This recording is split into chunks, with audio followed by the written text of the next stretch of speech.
प्राचीन समय में विद्यार्थी गुरुकुल में रहकर ही पढ़ा करते थे। बच्चे को शिक्षा ग्रहण करने के लिए गुरुकुल में भेजा जाता था। बच्चे गुरुकुल में गुरु के आश्रम की देखभाल किया करते थे और अध्ययन भी किया करते थे। शिवांश को भी सभी की तरह गुरुकुल भेज दिया गया। वहां आश्रम में अपने साथियों के साथ घुलने मिलने लगा, लेकिन वह पढ़ने में बहुत ही कमजोर था।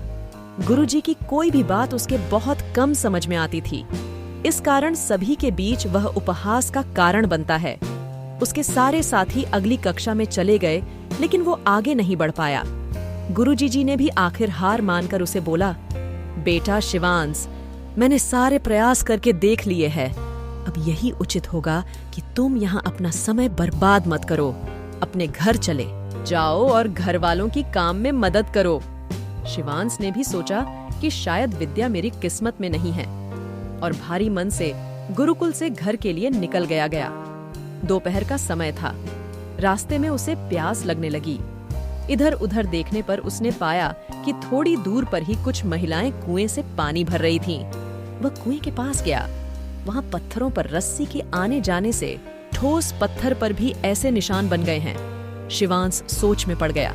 उसने विचार किया कि जब एक कोमल से रस्सी के बार बार आने जाने से एक ठोस पत्थर पर गहरे निशान बन सकते हैं, तो निरंतर अभ्यास से मेन विद्या ग्रहण क्यों नहीं कर सकता। शिवांश ढेर सारे उत्साह के साथ वापस गुरुकुल आया और अथक खड़ी मेहनत की। गुरुजी ने भी खुश होकर भरपूर सहयोग किया। कुछ ही सालों बाद यही मंदबुद्धि बालक शिवांश आगे चलकर संस्कृत व्याकरण का महान विद्वान बना, जिसने लघु सिद्धांत कौमुदी, मध्य सिद्धांत कौमुदी, सार सिद्धांत कौमुदी, गीर्वाण पद मंजरी की रचना की। शिक्षा, दोस्तों, अभ्यास की शक्ति का तो कहना ही क्या है। यह आपके हर सपने को पूरा करेगी। अभ्यास बहुत जरूरी है, चाहे वो खेल में हो या पढ़ाई में या किसी और चीज में। बिना अभ्यास के आप सफल नहीं हो सकते हो।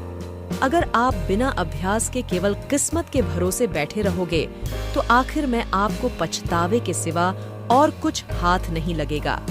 इसलिए अभ्यास के साथ धैर्य, परिश्रम और लगन रखकर आप अपनी मंजिल को पाने के लिए जुट जाएं।